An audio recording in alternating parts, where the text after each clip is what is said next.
Bonjour et bienvenue pour l'épisode 105 du podcast de La Boutiqueuse. La Boutiqueuse, c'est moi. Dans la vraie vie, je m'appelle Mélise, mais vous pouvez me retrouver sous ce pseudo sur les différents réseaux sociaux. Vous avez vu, je vous avais dit la dernière fois que je reviendrai plus vite. Et ben voilà, ça fait une semaine et je reviens déjà. Wouhou, c'est la folie. Ça va être un épisode assez court parce que forcément, si je reviens toutes les semaines, j'ai moins de choses à dire que quand je reviens tous les mois et demi. C'est évident parce que je n'ai pas pu tricoter l'équivalent d'un mois de tricot en une semaine. Non, je ne fais pas ça. Je ne suis pas une machine.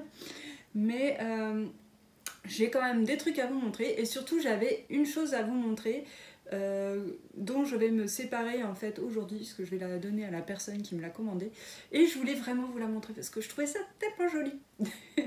La fille s'envoie des fleurs, et oui, il faut être prêt. Bon, on va commencer par du tricot. Donc je n'ai pas d'objet fini en tricot, je tiens à le préciser tout de suite. Ceux qui ont envie de me jeter des cailloux virtuels, allez-y, c'est le moment, je prends les cailloux.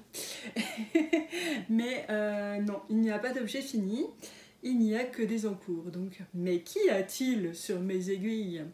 Sur mes aiguilles, il y a toujours mon bol à laine. Enfin, c'est pas le bol à laine qui est sur les aiguilles, c'est son contenu. Dans mon petit bol à laine, il y a toujours ma petite chaussette. Je peux dire petite parce que vu la taille de mes pieds, franchement, ça choquera personne. Pour info, je fais du 35-36. Donc, il y a ma petite chaussette, comment s'appelle-t-elle déjà? Alvar, que je réalise avec le kit Mononoke de Arco Irisium. Toujours ma chère Ludie, qui fait des magnificences laineuses. Et donc voilà pour l'instant ce que ça donne. J'ai avancé par rapport à la dernière fois puisque j'ai tourné le talon. Voilà, il me reste vraiment la tige à faire et ce sera fini. Je ne sais pas à quelle hauteur je vais arrêter la tige, il faut que je regarde parce qu'il y a peut-être quelque chose d'indiqué dans le patron. Parce que je ne sais pas si vous voyez, enfin vous allez voir. Les bandes verticales, on les commence en décalé, donc voilà. Et il me semble, enfin c'est pas il me semble, c'est je suis persuadée, je le sais, je l'ai lu, que pour le dos de la tige, on fait la même chose, on commence les bandes en décalé. Donc bon, j'ai quand même envie de respecter le patron. Je vous avoue que j'étais en train de me dire ouais, mais si je fais pas de bande derrière, tout ça. Mais bon, je me dis ce serait quand même chouette de respecter ce patron qui est assez original et sympa. Donc on va tester ça. Quand même, on va pas faire sa feignasse. Alors, ouais, bah, le talon, aucun problème, c'est un talon en rang raccourci avec un, comment on appelle ça? On appelle ça le carré renforcé, voilà, je vais y arriver, avec un carré renforcé derrière, donc ça c'est plutôt cool. J'aime bien quand il y a un renforcement. Il est très facile à faire le talon, sinon franchement c'est bien expliqué, il n'y a aucun problème. Voilà, tout est impeccable. Et je l'ai essayé et elle me va bien, donc les mesures qui sont données sont correctes. Voilà, donc cette avancée qui est top. Je suis bien contente, j'espère pouvoir terminer cette chaussette quand même cette semaine. Donc j'aurai comment j'avais appelé ça? Un mof, une moitié d'objet fini la semaine prochaine à vous montrer, normalement. Si tout se passe bien, on croise les doigts. Oui, je vais mimer tout ce que je dis, hein. Donc quand je dis on croise les doigts, je croise les doigts. Je vais essayer de ne pas parler de trucs un peu trop bizarres, parce que si je dois mimer des choses étranges, ça va être incongru. Ensuite, mais qu'y a-t-il sur mes aiguilles? J'avais un deuxième projet à vous présenter que vous n'avez pas vu. J'ai quand même une petite surprise pour vous, bande de chanceux. C'est le gnome. Je vous en avais parlé dans le dernier épisode. Je vous avais dit que j'allais monter le gnome puisque j'avais acheté le patron, sachant que c'est bien parce que je vais essayer de dire les choses dans l'ordre. Si vous aimez faire les gnomes, la créatrice qui est donc Sarah Shira du compte Imagined Landscape, pardon, j'étais en train de me dire, c'est joli ce nom Imagined Landscape, ça veut dire le paysage imaginé. Voilà, imaginaire, imaginé. Bref, Sarah Shira, elle propose toujours un code de réduction sur ses gnomes, sur les cales mystères. Avant de lancer le cal mystère, il y a toujours une réduction, mais genre une réduction sympathique, c'était peut-être bien 40%, ce qui fait que le patron était vraiment pas hyper cher, quoi. Parce que c'est vrai que je comprends que mettre 8 balles dans un patron de gnome, bon, ça peut être un petit peu beaucoup, même si les patrons le méritent, ils sont très très bien faits et on les adore, mais voilà, je comprends que ça puisse faire un petit peu cher, mais avec, je sais plus combien elle les vend, hein, je vous ai dit 8 balles, mais ça doit être 7 ou 8, un truc comme ça. Et du coup, moi, c'était dans les 4 euros, donc bon, ça restait raisonnable, quoi. Voilà. Je vais vous remontrer les laines que j'ai choisies. Est-ce que je vous les avais montrées? Non, je vous les avais pas montrées parce que je les avais pas encore choisies, dites donc. J'étais un peu à la bourre, je me suis pris un peu au dernier moment. Et alors j'ai fait ma coquinette. Je vais vous expliquer. Alors voilà les couleurs que j'ai choisies. Donc il fallait une couleur claire. Donc voici ma couleur claire. Couleur claire. Qui est du blanc, ça doit être le coloris Milk Bottle de West Yorkshire Spinners, et c'est la Signature 4 Ply, donc la 4 brun, la laine à chaussettes de West Yorkshire Spinners, que vous trouvez sur toutes les bonnes boutiques. Je rigole. C'est que vous la trouvez notamment chez Lily Comme Tout, vous la trouvez sur Laine et Tricot, si je crois bien, elle est super, moi j'adore cette laine à chaussettes. C'est vraiment une de mes préférées, je crois. Et donc, il fallait 2 autres couleurs, donc une couleur moyenne et une couleur sombre. Je vais vous montrer ce que j'ai choisi. Voilà mes couleurs. Donc, voilà l'ensemble. Je trouve ça plutôt gai et printanier, voilà. Donc ça, c'est des mini que j'avais dans mon stock. Et qu'est-ce que je voulais dire ? Pour déterminer laquelle est la couleur sombre et laquelle est la couleur claire, parce que c'est pas forcément évident quand on a des couleurs comme ça. Enfin, j'avoue que moi j'étais un petit peu en mode je sais pas trop. Il me semblait quand même, parce que j'ai l'habitude de travailler les couleurs, notamment dans mon travail sur l'édition et tout ça, en édition. Et donc en général les rouges sont plus sombres, donc je me suis dit le rose doit être plus sombre, effectivement. Et pour être sûre, ce que j'ai fait, c'est que je les ai pris en photo avec mon téléphone, j'ai mis un filtre noir et blanc, et là on le voit tout de suite en fait. Et si vous me suivez sur Instagram, je vous ai mis la photo, et c'est vrai qu'on voit direct que au final le rose est bien plus sombre en noir et blanc, ça se voit, que le vert. Voilà. Donc c'est le petit truc et astuce des gens qui font du jacquard, hein. Et ça marche bien. Voilà. Désolée, j'ai un truc dans l'œil qui me gêne. J'espère que j'ai rien de... Ah, désolée. Hop. Donc, ces couleurs-là. Et alors, pourquoi je disais que j'ai fait ma coquinette? Je me suis pas vraiment cassé le bol, comme on dit. C'est-à-dire que j'avais flashé sur les kits que proposait Christelle de Tricot et Stitch, puisque Christelle est partenaire de Sarah Shira, donc sur ses gnomes, et sur tous les patrons de gnomes. Donc Christelle, elle propose des kits pour faire les gnomes, et elle propose aussi la traduction des patrons en français. Donc ça, c'est plutôt super, quoi. Et puisque bon, évidemment, moi j'ai pas de problème avec l'anglais, mais je sais qu'il y en a plein parmi vous qui parlent pas anglais, et c'est normal, quoi. Enfin, il n'y a pas de problème avec ça, mais du coup c'est vachement cool que Christelle fasse les traductions.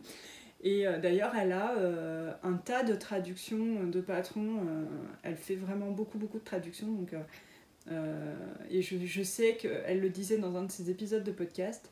Pareil, si vous ne connaissez pas Christelle, bon, je pense que tout le monde connaît Christelle, mais allez voir ses podcasts qui sont super top.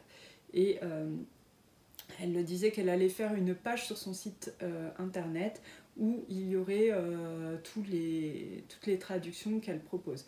Sachant que bien évidemment, pour obtenir la traduction d'un patron payant, il faut lui fournir une preuve d'achat, ce qui est tout à fait normal.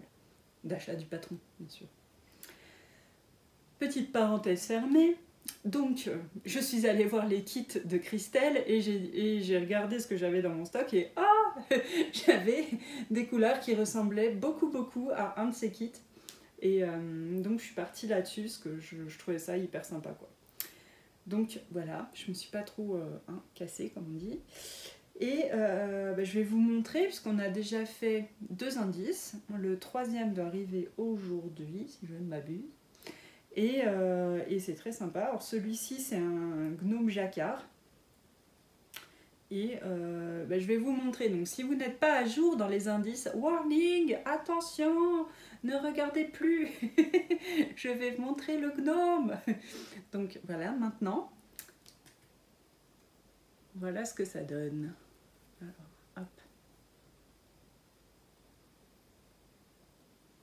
Ça fait un petit motif de champignon. C'est pas trop chou, quoi.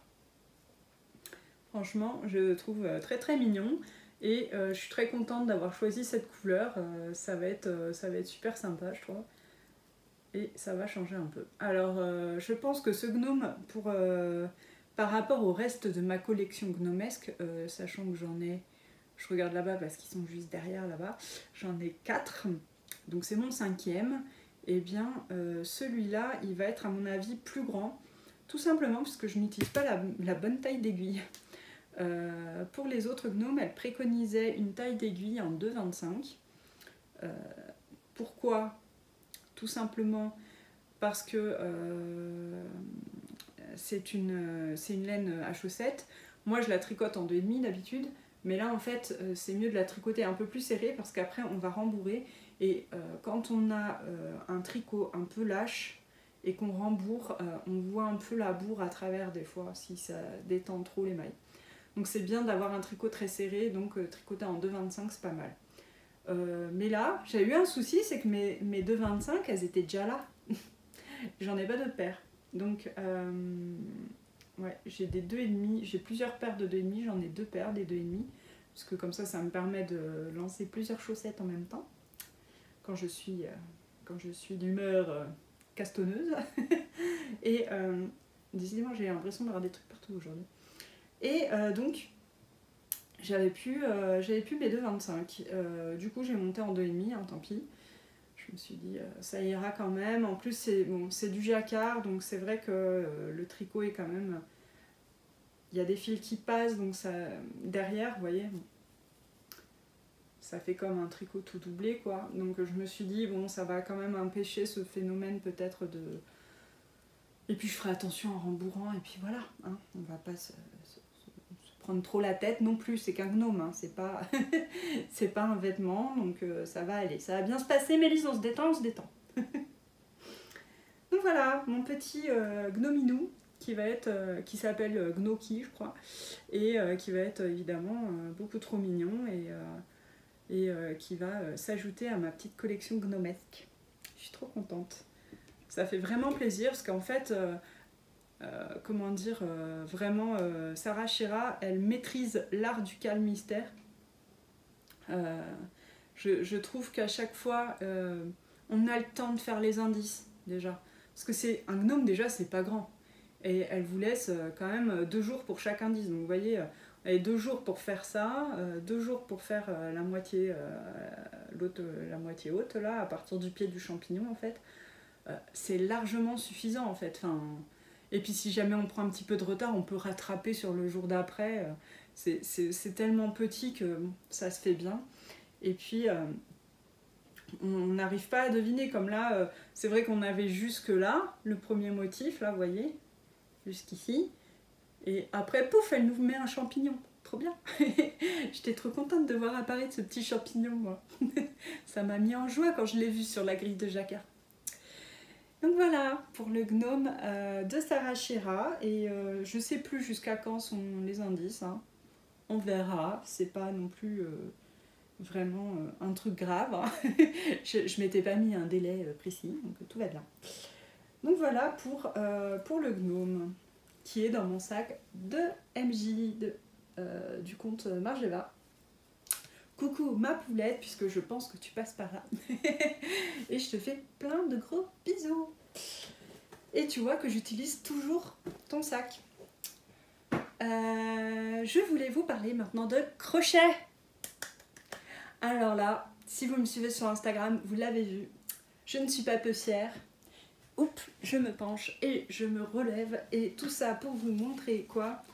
Que j'ai terminé de faire les carrés de la couverture de ma fille. Wouhou! Yeah! Yeah! Quel bonheur! J'ai crocheté, j'allais dire tricoté, mais non, j'ai crocheté 256 carrés de cette forme. Cette forme, c'est un carré, donc oui, 256 carrés de cette forme. Je veux dire de ce motif, voilà. En changeant simplement la couleur centrale, d'après les couleurs choisies par ma fille. Donc on a du jaune tournesol, du orange, du turquoise, enfin du turquoise un peu canard là, parce que le tour, les couleurs qu'on retrouve dans tous les carrés, c'est donc ce turquoise et le blanc qui n'est pas blanc, hein, c'est le blanc crème de cette marque. Je vous en reparle après. Du rouge, ça c'est mon chouchou en fait, c'est vraiment celui que je préfère, j'adore cette association de couleurs. Qu'est-ce qu'on a d'autre? Faut que je les retrouve. Du moutarde, ici. Et il en manque un. Ah oui, le bleu un peu roi, voilà. Donc voilà toutes les couleurs que j'ai faites, et donc j'ai fait de façon à avoir un carré en fait, de 16 rangées de carrés par 16 rangées, donc 16 lignes par 16 colonnes quoi, et donc ça fait 256 hein, si mes calculs sont exacts. Évidemment il va falloir que j'assemble tout ça. Je vais assembler avec le fil blanc puisque c'est le blanc qui est sur les bordures pour que ce soit plus discret et plus joli.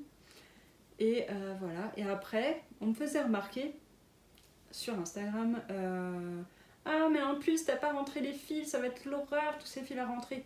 Bon, alors certes, j'ai pas rentré tous les fils, mais quand même, je n'ai plus que 2 fils à rentrer par carré. Vous voyez, j'ai rentré les fils. Après, je me suis dit, j'aurais pu rentrer celui du milieu. Bon, bref, c'est pas grave. J'ai rentré tous les autres fils en même temps que je crochetais, quoi. Donc, il me reste le dernier fil et le premier à rentrer. Bon, ça fait quand même moins de fils. Sachant que moi, alors attention, grosse révélation, truc incroyable. La fille dénote complètement par rapport au monde du tricot. Quelle originalité. J'aime bien rentrer les filles, ça me dérange pas. Bon, peut-être pas au point d'Henriette, puisque Henriette c'est notre mascotte rentrage de fil au festival ou les musiques, n'est-ce pas? Henriette qui est super chouette, elle adore rentrer les fils, elle avait rentré les fils pour Aude qui avait Aude qui est donc une de nos bénévoles qui elle n'aime pas faire ça et donc Henriette l'avait fait avec plaisir et on s'était dit qu'on allait lui installer une table au festival où elle pourrait rentrer les fils de tout le monde. Ce serait une chouette idée. Alors moi j'en suis pas à ce point là hein, mais rentrer mes fils ça ne me dérange pas et c'est vrai que j'avais fait par exemple la memory blanquette et bon ben ma foi, ça s'était fait hein, de rentrer les fils. Ou quand j'ai fait la couverture pour ma soeur aussi l'année dernière, il y avait quand même un paquet de carrés et de fils à rentrer. Bon, ça m'a pas perturbé plus que ça, quoi. Mais l'assemblage, ça me fait un peu peur parce que je vais vous avouer un truc. Attention, moment révélation. Je n'ai jamais fait ça. Je n'ai jamais assemblé des carrés granny au crochet. J'ai pas eu besoin parce que j'ai fait une couverture au crochet pour moi mais c'était la Granny Stripes et du coup il n'y a pas d'assemblage à faire. La couverture de ma soeur c'était des carrés mais au tricot j'ai assemblé avec un point de matelas Et, voilà, pas de problème. Mais alors, j'ai jamais fait cet assemblage au crochet, donc j'espère que ça va aller. J'ai une personne qui m'a fait un petit message sur Instagram qui m'a montré comment, qui m'a mis un petit lien vers une vidéo pour une méthode rapide, efficace et bien quoi. Donc je vais aller voir ça. Et sinon, dans mon livre, là, il y avait une méthode d'expliquer. Donc j'irai regarder aussi ce qu'ils disent dans mon livre, je vais tenter. Et puis on verra. Hein. Qu'est-ce que je voulais vous dire? Je voulais vous rappeler aussi simplement la laine. Donc, la laine. Voilà la laine que j'ai utilisée. C'est donc la Stylecraft Special Decay, comme on dit en anglais, mais la Stylecraft Special DK en français. Et c'est une acrylique, voilà, qui se présente comme ça dans des grosses pelotes de 100 grammes. Elle est très douce, elle est très agréable à crocheter, il y a 10 milliards de couleurs, donc c'est super top quand on veut faire des couvertures au crochet. Et là, je l'ai crocheté avec un crochet numéro 4, sachant que je suis quand même relativement détendue du crochetage, hein. Je ne suis pas quelqu'un qui crochette hyper serré. Donc voilà, crochet numéro 4, et c'est un crochet Knit Pro. Je voulais vous montrer simplement, je m'étais acheté le kit de crochet de Knit Pro sur Rascol, je crois que je l'ai acheté. Et il est très bien, franchement, moi j'en suis très contente parce que en fait mon problème c'est que j'avais ceux-là qui sont super, hein. C'est vraiment des très très bons crochets.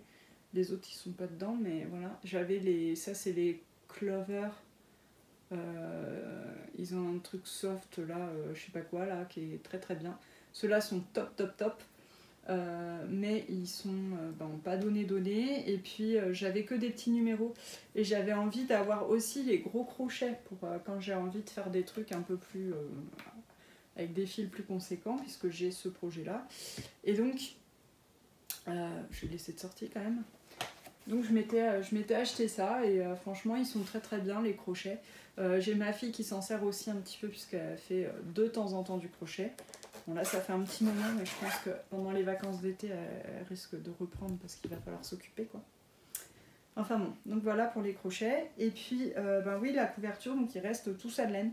Alors l'inconvénient c'est que bon, comme c'est voilà, pour les carrés, on prend juste un petit bout pour faire le centre avec cette couleur, ce qui fait qu'on a beaucoup de reste quand même, hein. Parce que vous voyez, j'ai tout ça de reste sur chaque pelote, c'est assez énorme.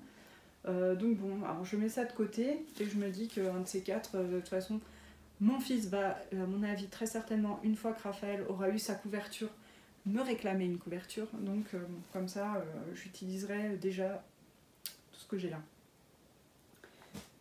Voilà, et il y en a encore deux qui vont prendre un coup quand même dans les plots, parce que bon, j'ai des plots qui sont pas entamés là.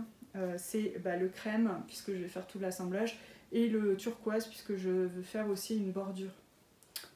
Et oui, il y a aussi la bordure. Pour l'assemblage aussi, ce que je voulais vous raconter, c'est que c'est bien gentil, mais il faut trouver dans quel ordre mettre les carrés et tout. Alors comme j'ai pas trop envie de me prendre la tête, je vais suivre, je suis en train de regarder dans mon livre là. Où est-ce que c'est? Mais où est-ce? C'est là. Vous voyez, c'était ce patron là, donc la couverture moelleuse pour bébé. Bon là je peux vous montrer, il n'y a pas le patron. Et donc là, il y a un espèce de petit diagramme qui vous dit où mettre quelle couleur. Bon, sachant que moi j'ai énormément plus de carrés, mais je pense que je vais partir de ce diagramme là. Je vais faire plusieurs rectangles comme ça, parce que là c'est de 4 par 6. Donc je vais faire plusieurs rectangles comme ça, puis après pour le reste je me débrouillerai. Mais ça me donnera au moins une base pour faire, comment dire, pour disposer de façon harmonieuse les couleurs.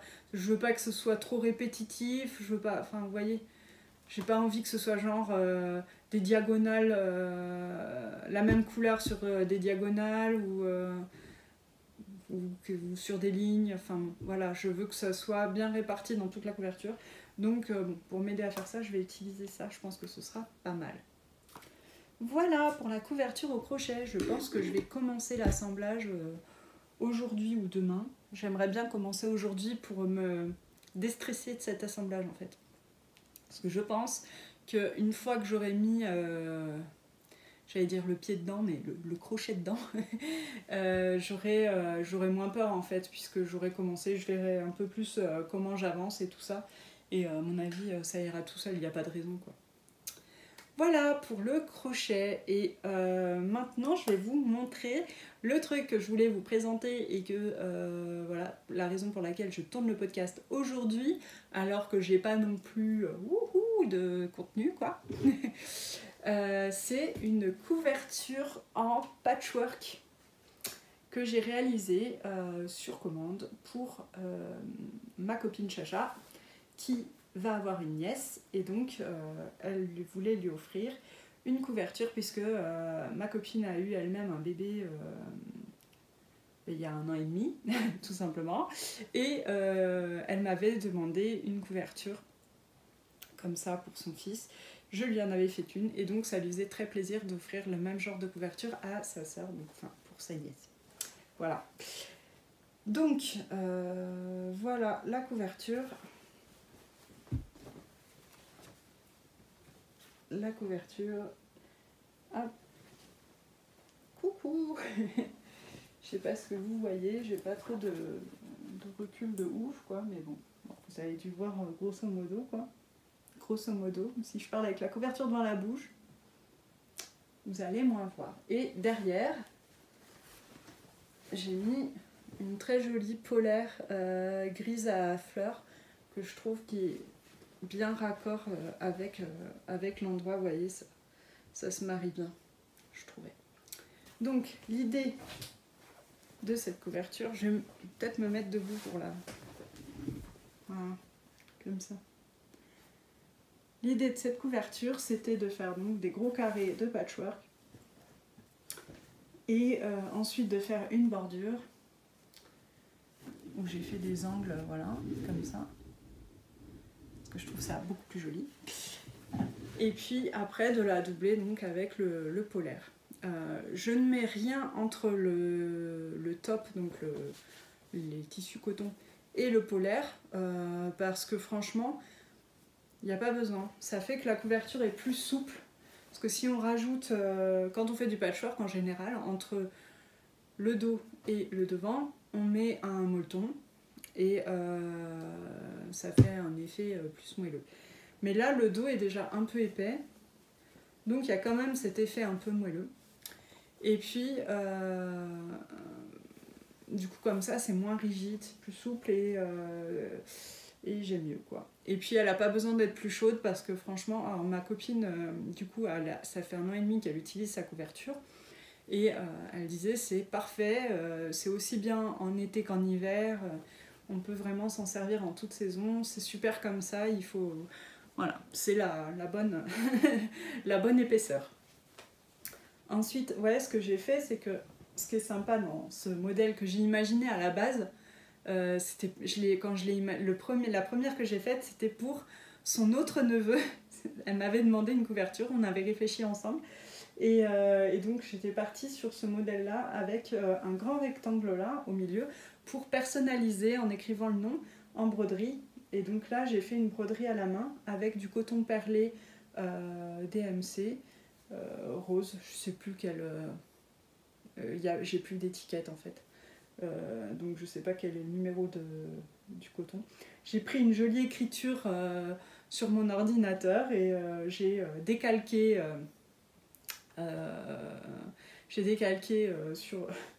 sur mon tissu et j'ai simplement brodé au point arrière. Et vous voyez, ça rend quand même... je vais vous montrer ça de plus près. Je trouve que ça rend vachement sympa. C'est un petit côté, c'est assez simple et en même temps un petit côté désuet du point arrière, je trouve, j'aime beaucoup. Parce que à la base, il faut que je vous raconte quand même mes échecs aussi. Est-ce que j'ai les trucs là? Attendez, je regarde. Alors, j'ai retrouvé. Il faut que je vous montre ça parce que c'est intéressant aussi de montrer comme des fois on tâtonne, on essaye des trucs et ça marche pas. parce que pour son fils, ma copine, j'avais fait une broderie à la machine avec un fil à broder, un fil spécial broderie machine. Mais j'ai pas une machine brodeuse, hein, j'ai une machine standard quoi. Et donc là j'ai essayé de faire aussi à la machine, mais déjà j'avais pas un fil à broder parce que j'en avais pas du rose et voilà. Mais j'ai essayé quand même et vous voyez ça rend pas bien. Enfin, c'est pas que ça rende mal en soi, mais ça resserre tellement le tissu, ça fait des faux plis de partout. Et sachant que j'avais juste fait le M et le A, je me suis dit avec la longueur du prénom, ça va me faire des plis dans tous les sens, ça va être super moche. Donc j'ai défait ça, j'ai dit tant pis, on laisse tomber. Et je suis partie sur une broderie à la main. Qu'est-ce que je voulais dire? Oui, j'avais entoilé quand même en plus, hein, parce que j'avais fait des essais en fait au départ. Il faut toujours faire des essais, hein, sinon si vous commencez à broder sur votre tissu définitif qui est déjà assemblé et tout, et que en plus vous n'avez pas fait d'essai, c'est risqué quand même. Hein. Surtout que là, pour défaire ça, c'est impossible, hein, ça rendra quand même super moche parce qu'il y aura plein de trous dans votre tissu. Donc j'avais fait des essais sur une chute de tissu. Et je m'étais vite rendu compte que si je faisais rien, vraiment ça resserrait abominablement le tissu. Donc j'avais essayé de thermocoller un entoilage et ça aidait vachement quand même, c'était beaucoup mieux. Mais c'était beaucoup mieux quand je faisais... c'est vrai que j'ai pas fait forcément plein de boucles et tout ça pour mes essais. Et en ligne droite et tout ça allait bien, mais au final voilà, dès qu'on commence à faire un peu des boucles et des trucs et des machins, c'était moins beau, donc poubelle. on arrête et on recommence. Sinon pour l'assemblage des tissus, je suis partie de cette couleur, ce tissu qui était le tissu coup de cœur donc de la maman de la sœur de ma copine quoi. Et parce que ma copine, il faut savoir qu'elle a un sac que j'ai fait dans ces tissus-là. Et donc sa sœur l'aimait beaucoup. Et donc ma copine m'a demandé de repartir de ce tissu pour lui faire sa couverture. Donc je suis partie de celui-là et j'ai cherché dans mon stock des tissus qui pourraient aller bien ensemble. Et j'ai trouvé, voilà... ce petit, j'aime beaucoup là, celui-là, là, le petit, ça fait un peu Liberty mais c'en est pas. Celui-là en revanche c'est bien Liberty. Je trouvais que le moutarde s'accordait bien avec celui-là et puis ajouter un petit peu de lumière à cette couverture. J'ai ce gris qui est magnifique, j'adore ce gris, je sais pas pourquoi, je le trouve très beau, qui se marie extrêmement bien avec le tissu fleuri puisqu'on a du gris là. Et qui contraste joliment je trouve avec ce rose voilà donc j'aimais bien cet assemblage, sinon je l'aurais pas fait. Et pour les tissus et j'ai mis celui-là, oui ça en fait ça me faisait trop plaisir parce que c'est un carré qui est également dans la couverture du fils de ma copine, donc je trouvais que ça faisait un petit lien entre les deux, je trouvais ça chouette. Voilà, instant sentimental. Ma copine aussi est fan de ce genre de truc, donc je sais que ça lui fera super plaisir. Qu'est-ce que je voulais dire ensuite? Oui, pour où est-ce que j'ai trouvé les tissus? Donc la plupart étaient dans mon stock. Sinon, ce rose, je l'ai trouvé, c'est les cotons unis chez Tissu Casamea. Ah oui, celui-là aussi, je l'adore. Les lapins, trop mignon. Et la polaire grise, comme ça, qui est vraiment très jolie, et hyper douce, et pas très chère en plus, parce que ça doit être 11,90 le mètre, un truc comme ça. Tissu Casamea aussi. Voilà. Et alors, juste, je suis pas du tout sponsorisée, hein, je tiens à le préciser. Mais justement, Tissu Casamea, ils ont une offre en ce moment qui court, qui est valable aussi sur leur site internet, de moins 20% sur tous les tissus, sur tout en fait. Donc jusqu'à la fin mai. Donc si vous avez envie d'acheter des tissus, n'hésitez pas. Voilà. Et oui, je suis vraiment pas sponsorisée, puisqu'en plus, j'y travaille même plus ni rien. Hein, donc, je vous dis ça juste pour votre info. Voilà pour la couverture de Madeline, donc un très joli prénom en plus. Et je vais la donner ce soir à ma copine, et comme ça, elle pourra lui offrir, sachant que la petite doit arriver incessamment sous peu. Hein. Je crois que c'était prévu pour début juin. Donc voilà, on est bien. On est dans les temps par contre quand même, heureusement. Voilà pour la partie créative. Maintenant je voulais vous faire une petite partie bonus là comme ça. Lecture, voilà, le coin de la bouquineuse. C'était une d'entre vous qui m'avait trouvé ce nom-là, je trouvais ça génial, la bouquineuse après la boutiqueuse. Et donc je lis toujours moi sur ma tablette, puisque bon, je vous avais déjà expliqué, j'aime bien lire en tricotant ou tricoter en lisant, et c'est bien plus pratique sur tablette, enfin sur liseuse, parce que comme ça pour tourner les pages on a juste à appuyer, on n'a pas besoin de faire tout un truc pour tourner la page quoi. Bref, mince, je cherche comment revenir voilà, à la bibliothèque pour pouvoir vous parler des livres que j'ai lus récemment. Récemment, j'ai lu quoi? Je vous avais parlé déjà de Chocolat de Joanne Harris. J'ai lu aussi, donc je ne vais pas revenir dessus, hein. Chocolat, c'était pas le livre de l'année, clairement. J'ai lu Les lendemains de Melissa d'Acosta. En fait, bon, j'avais entendu parler de ce livre sur plein de vlogs lecture, notamment ceux de Magdalena, triplette de Mag. Coucou Mag, si tu passes dans le coin. Donc il m'avait déjà donné envie. Et puis ensuite, qu'est-ce qui s'est passé? Je savais pas trop, j'avais d'autres trucs à lire, tout ça, donc bon, c'était pas mon premier choix, on va dire. Ça avait l'air un peu triste, alors je m'étais dit bon, faut être quand même dans une bonne mood pour lire ça. Bon, bref, et je suis retombée en fait sur cette idée de livre sur Instagram grâce à l'atelier Citrouille, l'atelier des citrouilles, je sais plus exactement quel est son pseudo. C'est une illustratrice qui fait des trucs super mignons, et elle avait dessiné le jardin dont il est question dans le livre Les lendemains de Melissa d'Acosta, et donc elle disait à quel point elle aimait ce livre et qu'il l'avait beaucoup inspiré et tout ça. Donc, et là ça m'a donné le déclic quoi. Je me suis dit ah allez, ça a l'air vraiment bien. L'illustration en plus, je sais pas, j'adore les illustrations de l'atelier Citrouille, donc ça m'a vraiment donné envie en fait, voilà, de lire ce livre, et donc je l'ai lu. Et j'ai beaucoup aimé, voilà. Ce sera le résumé. J'ai beaucoup aimé.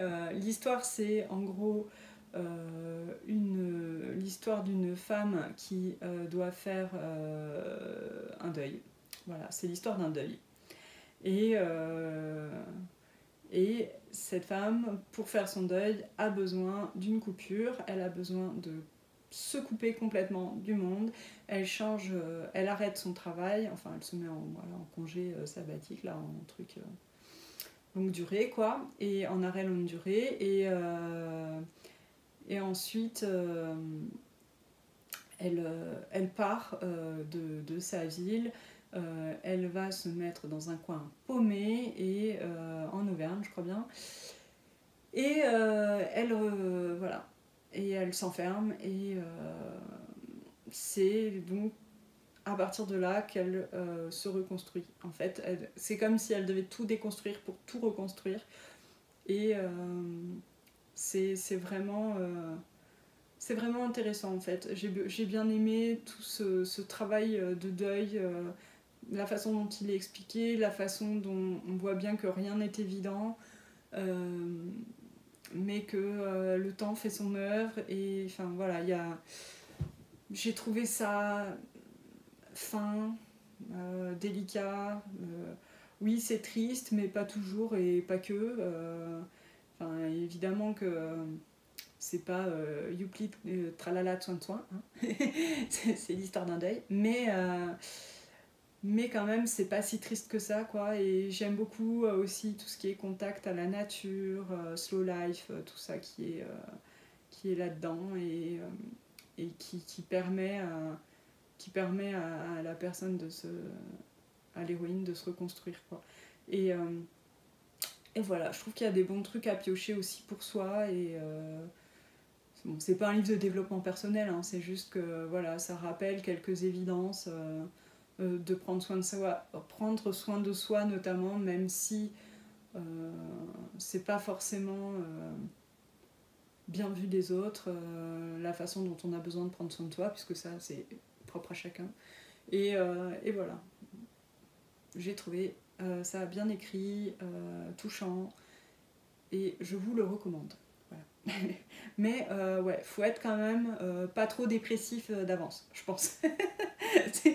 Parce que bon, c'est pas non plus super joyeux quoi. Bref.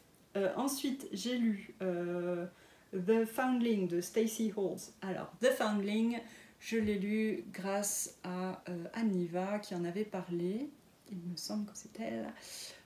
Et Anne, pour moi, c'est toujours mes bonnes recommandations lecture. J'aime beaucoup les livres qu'elle recommande en général. J'en ai lu plein grâce à elle, notamment toutes les chroniques de Sainte-Marie, ça fait déjà un paquet de livres. D'ailleurs, je viens de commander le 13e parce que j'avais pas vu qu'il était sorti, mais dans son vlog, elle en parlait, donc je suis allée me le commander aussi. Et tu vois, Anne, si tu passes par là, coucou et merci, et t'es vraiment une super influenceuse lecture pour moi. Voilà. Et je sais que j'avais lu aussi The Gracier de je sais plus qui, mais que j'avais beaucoup aimé. Enfin, voilà, il y a eu plusieurs bouquins qu'elle avait conseillés, que j'ai lus et que j'ai beaucoup aimé. Donc voilà, je continue. Et The Foundling, j'ai trouvé ça super intéressant en fait. Ça m'a donné envie. The Foundling, c'est le nom d'un hôpital à Londres, pardon, je vais y arriver. L'histoire, ça se passe au 18e, il me semble, 18e siècle. J'ai plus les noms des personnages là en tête parce que je les ai j'ai lu tout ça il y a un petit moment déjà. Mais bon, l'histoire, c'est qu'on a une personne, si c'est Beth, je crois, elle s'appelle Bessie ou ouais, bref, c'est pas grave. Elle a un bébé, enfin elle accouche, et elle abandonne son bébé à l'hôpital Foundling. C'est un hôpital très spécial, puisque c'est un hôpital au sens de l'époque, c'est-à-dire que c'est plutôt un espèce de lieu d'accueil, comme un orphelinat, mais pas vraiment, puisque le but c'est pas de faire adopter les enfants. C'est un endroit où par exemple vous pouvez pas vous occuper de votre enfant, donc vous l'amenez dans cet hôpital qui est financé par la charité, hein, en gros, et l'hôpital va s'occuper de votre enfant pour vous, va le nourrir, va lui apprendre aussi par exemple à coudre à l'époque, enfin voilà, c'est des trucs importants pour l'époque quoi. À coudre, à tricoter, à machiner quoi pour les filles, et puis pour les garçons j'imagine autre chose, mais bon là voilà. Donc putain, je me perds dans mes explications, c'est horrible. Donc l'hôpital prend en charge votre enfant, mais vous pouvez à tout moment revenir chercher votre enfant. C'est-à-dire que votre enfant, on lui attribue un numéro de code et qu'on vous donne, à vous qui abandonnez votre enfant. Et vous laissez aussi un petit objet qui permet de savoir que c'est bien vous quelque part, et un objet que vous avez envie que votre enfant ait avec lui. Donc grâce à ça, on peut savoir... vous pouvez revenir et réclamer votre enfant en fait, en donnant le nom de code et en décrivant l'objet que vous avez laissé avec lui. Et on vous le redonne, et vous devez aussi payer une somme, mais qui est assez infime, pour récupérer votre enfant, enfin une somme qui en gros, sert à payer un peu, à dédommager un peu les frais qui ont été... les frais de prise en charge de votre enfant, quoi, la nourriture et tout ça. Bref, donc vous pouvez récupérer votre enfant. Et donc cette fille, l'héroïne, abandonne son bébé qui est né la veille, elle l'amène, elle l'abandonne dans cet hôpital et quelques années après, elle revient pour récupérer son enfant, mais son enfant a été pris par quelqu'un d'autre. Voilà. Et donc l'histoire, c'est la recherche déjà de son enfant, donc comment l'héroïne va retrouver son enfant, voilà, elle mène un peu l'enquête et tout. Et puis après, je peux pas vous dire parce que sinon ça vous spoil, mais c'est vraiment intéressant, il y a une bonne description, je trouve, de la société du 18e qui travaille dur pour pain rond. Il y a une bonne description aussi de la société qui ne travaille pas du tout pour plein de ronds et un peu ce choc des classes, quoi. Voilà. Et en même temps, il y a deux personnalités, donc c'est des histoires de femmes, hein. Il y a donc cette femme qui a abandonné son enfant et qui souhaite le récupérer, et il y a évidemment la femme qui a récupéré l'enfant.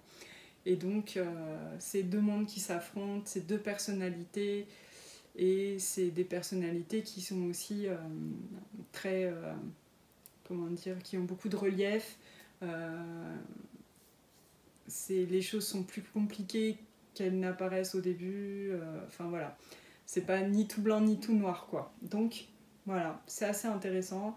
J'ai bien aimé, je me suis vraiment laissée porter par cette histoire. Je l'ai dévoré le bouquin, hein, je l'ai lu d'une traite. Voilà.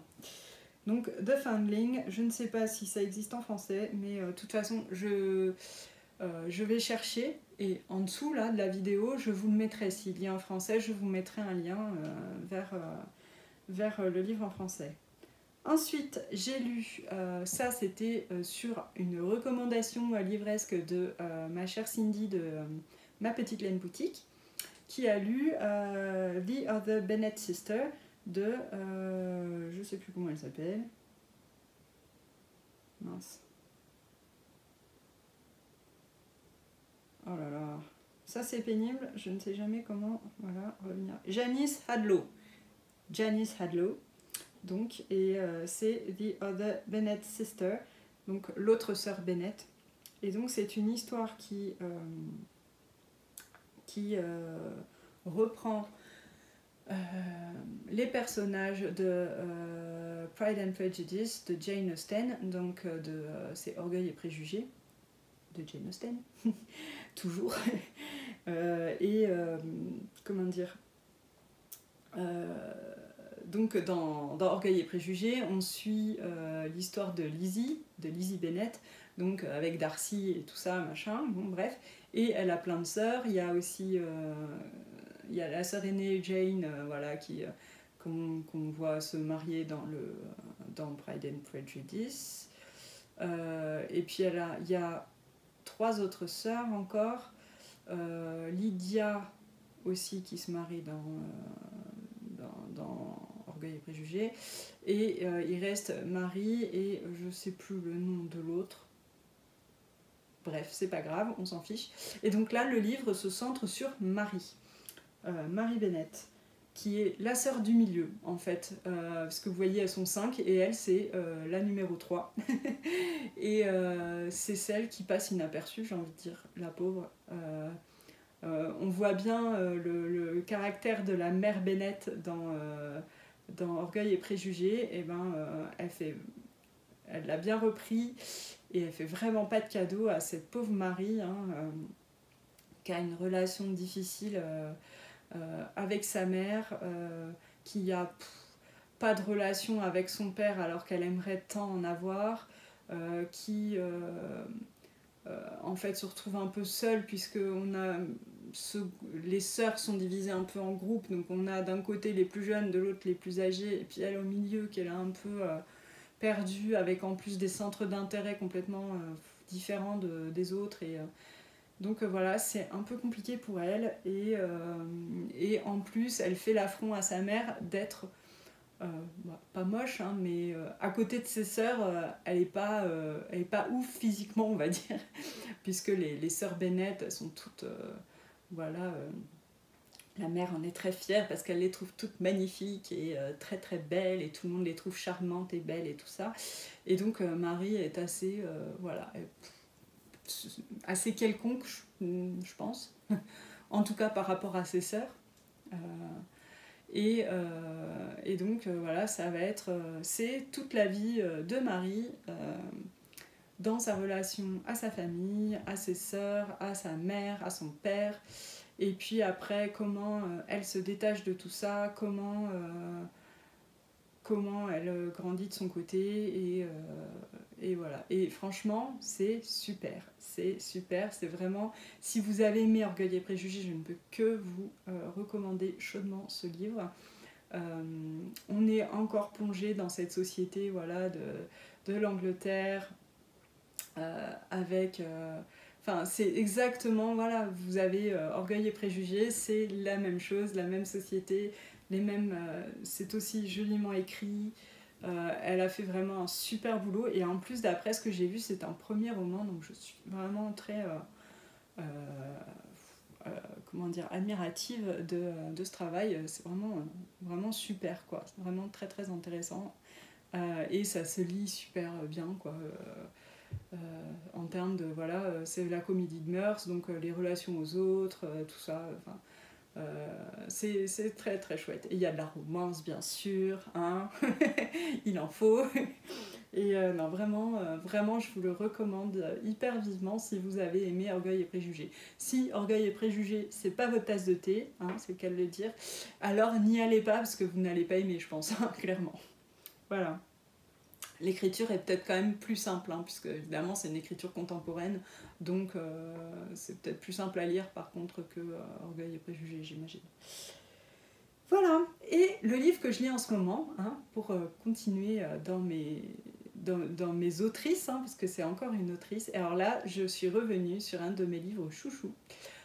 C'est assez rare que je relise des livres, hein, je vous le dis comme ça, parce que je trouve déjà qu'il y en a toujours tellement à découvrir que me remettre dans un livre que j'ai déjà lu, c'est un peu, voilà, mais un peu dommage, quoi, des fois je me dis.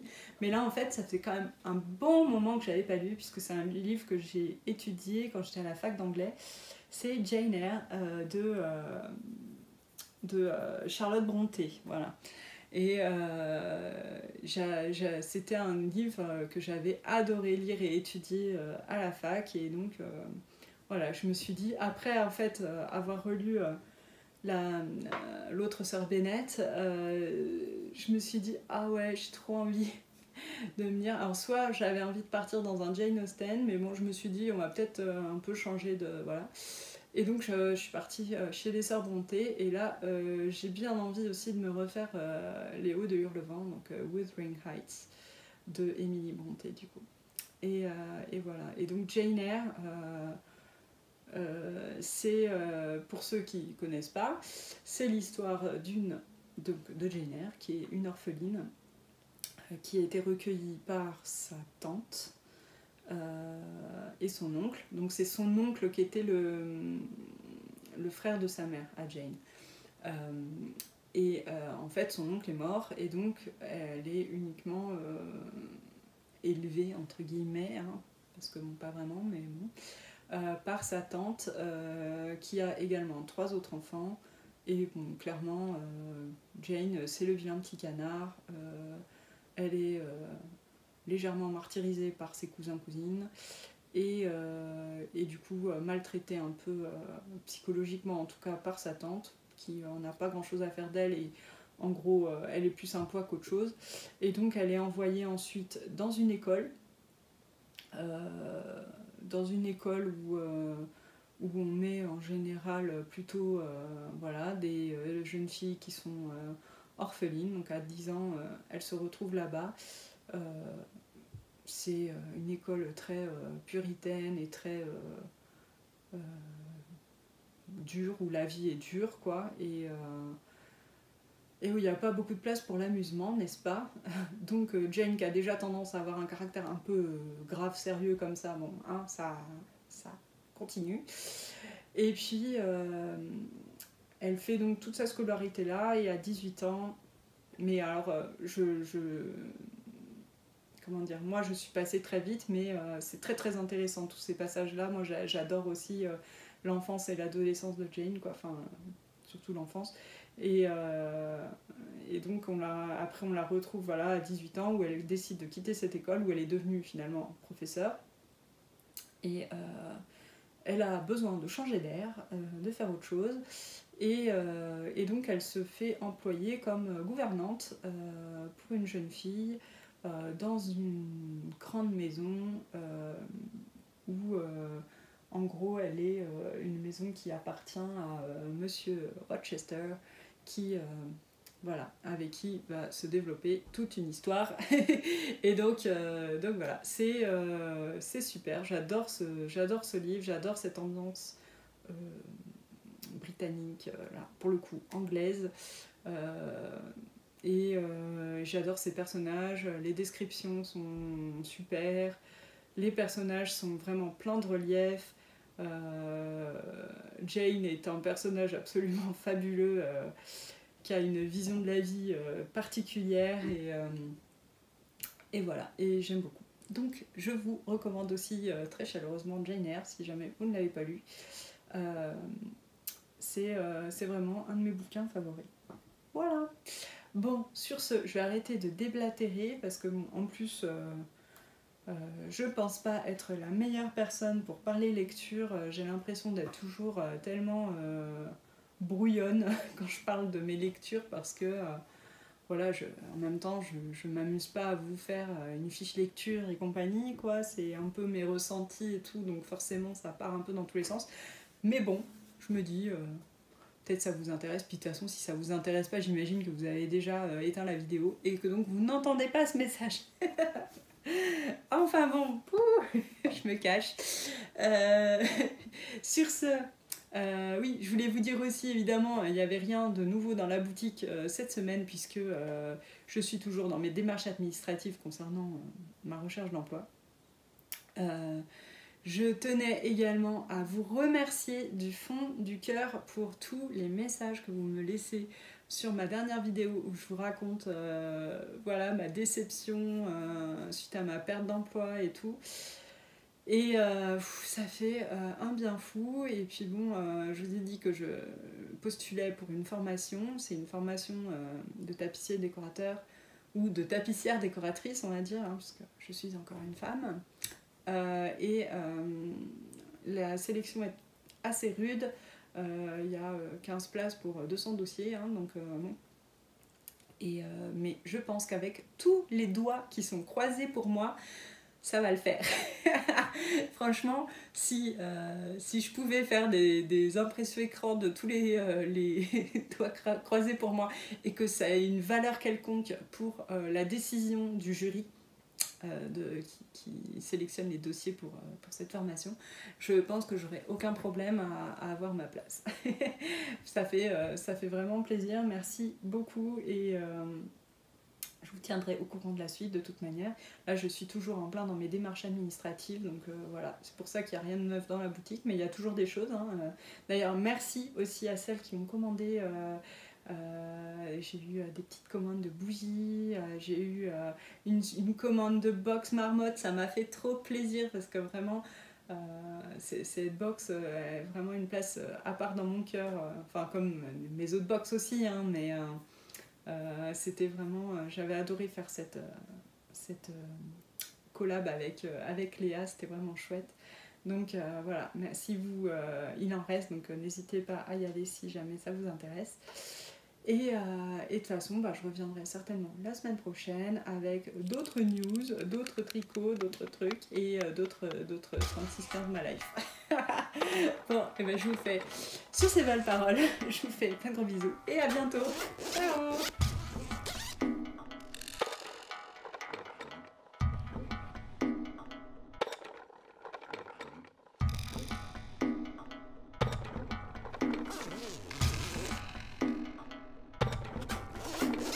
besoin un jour de... ça, quoi. Ben oui, voilà, c'est pour ça, je me disais, génial. et c'est pas tout le monde qui a besoin de ça non plus.